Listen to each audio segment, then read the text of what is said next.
Assalamualaikum warahmatullahi wabarakatuh. Halo semuanya, perkenalkan kami dari kelompok 3 yang beranggotakan saya sendiri Nur Hasanah, Jibril Jatijatmiko, dan Kiran Kirana Aprilia. Mengenai tugas ketiga dari manajemen operasional pelabuhan tentang Smart Port, kami memilih Pelabuhan Gothenburg. Pelabuhan Gothenburg adalah satu-satunya pelabuhan Skandinavia dengan rute langsung ke akhir dunia.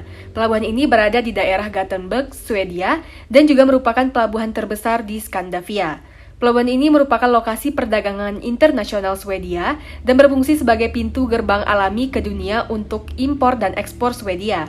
Ekspor pelabuhan ini terdiri dari baja, kendaraan, dan hasil hutan, serta kertas, pulp, dan produksi kayu. Sedangkan impor sebagian besar berupa barang-barang konsumsi seperti pakaian, furnitur, makanan, dan elektronik.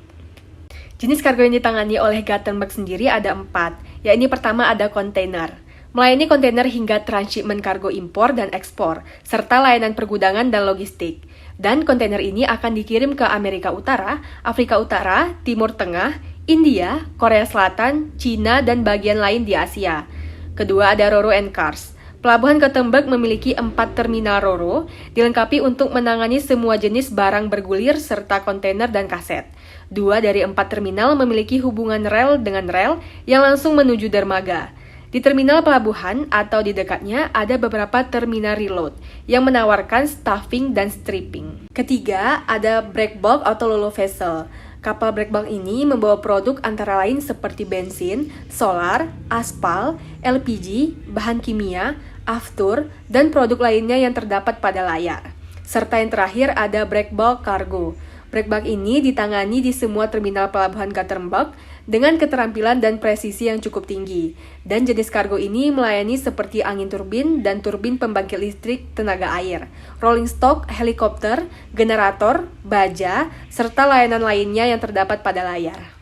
Pelabuhan Gothenburg memiliki luasan sebesar 13,1 km atau 8,1 mil yang di dalamnya meliputi area dermaga, warehouse, terminal, dan lain sebagainya.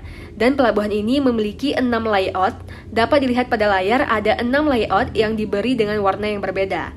Pertama, yang berwarna biru tua, merupakan operator terminal khusus menangani bongkar muat barang. APM Terminals Gothenburg.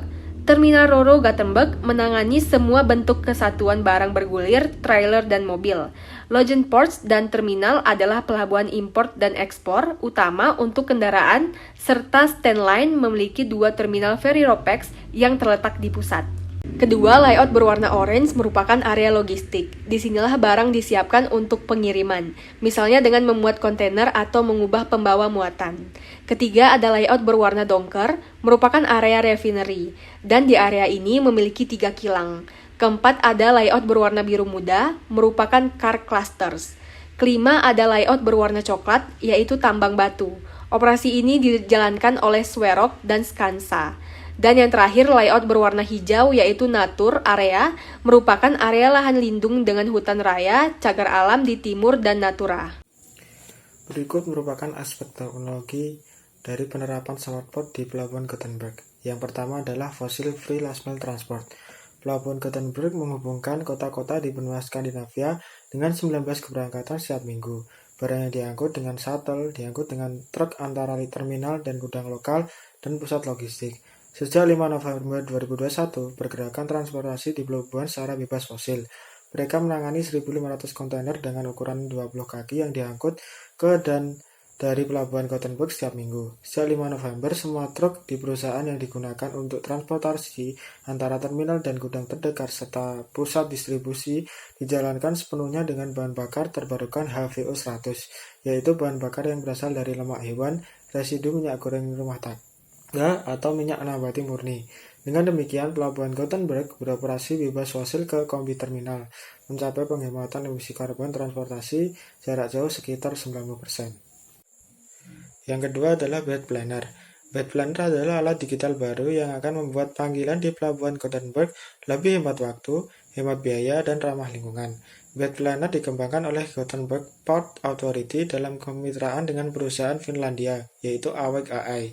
Ini adalah prakarsa unik yang akan memberikan kepada para pialang kapal, pilot, dan personel tambat alat yang telah mereka cari selama bertahun-tahun. Koordinator lalu lintas di kontrol pelabuhan koordinator keselamatan dan keamanan di terminal energi, dan perencana produksi pelabuhan sekarang akan memiliki gambaran skematis yang mereka miliki. Menggunakan layanan peta, kita dapat memilih dari daftar slot waktu untuk setiap waktu berlabuh. Hal ini memungkinkan kita untuk melihat kapal mana yang akan berlabuh di tempat berlabuh tertentu pada waktu tertentu. Posisi kapal di tempat berlabuh yang memiliki bulat GPS dapat dilihat di peta. Selanjutnya yang ketiga adalah Smart Freight Tracking System, yaitu aplikasi Port Optimizer Track and Trace yang diluncurkan untuk memudahkan pemilik barang dan operator kereta api dan terminal untuk melacak barang mereka secara real-time dari dermaga ke tujuan pedalaman. Port Optimizer memungkinkan kolaborasi tingkat terobosan di antara pemangku kepentingan rantai pasokan, termasuk pemilik kargo, operator kereta api, pengemudi truk, dan operator terminal, yang memungkinkan kinerja pengiriman dan throughput pelabuhan secara maksimum. Selanjutnya yang keempat adalah Hydrogen Production Facility Plant, atau pembangkit listrik tenaga hidrogen. Fasilitas ini direncanakan akan memiliki kapasitas dari awal yaitu 4 MW, menghasilkan hingga 2 ton hidrogen per hari, dengan setara 2.200 liter solar dan dapat membantu mengurangi emisi karbon setidaknya 4 ton setiap hari. Kapasitas dapat diperluas jika permintaan meningkat dan area penggunaan baru muncul, sehingga hidrogen diproduksi menggunakan sumber daya bebas fosil, seperti tenaga air atau tenaga angin. Hidrogen juga bebas fosil. Hidrogen dapat disimpan dan digunakan berbagai jenis peralatan, penanganan kargo, terutama peralatan transportasi berat yang dapat dialihkan ke operasi sel bahan bakar. Penggunaan hidrogen pada dasarnya tidak menghasilkan emisi, yaitu selain uap. Berikutnya dampak dari Smartport di Pelabuhan Gothenburg. Yang pertama, dari segi ekonomi. Teknologi pada Pelabuhan Gothenburg akan mengurangi turnaround time dan meningkatkan efisiensi operasional terminal yang akan berdampak pada mengurangnya cost atau biaya di dalam terminal tersebut. Namun, tidak mengurangi performance dan schedule yang tetap maksimal.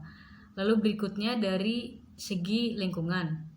Teknologi di Pelabuhan Gothenburg akan mengurangi emisi gas seperti nitrogen oksida dan karbon dioksida. Selain itu, juga dapat menjadi pengganti potensial sumber energi untuk mengurangi efek rumah kaca.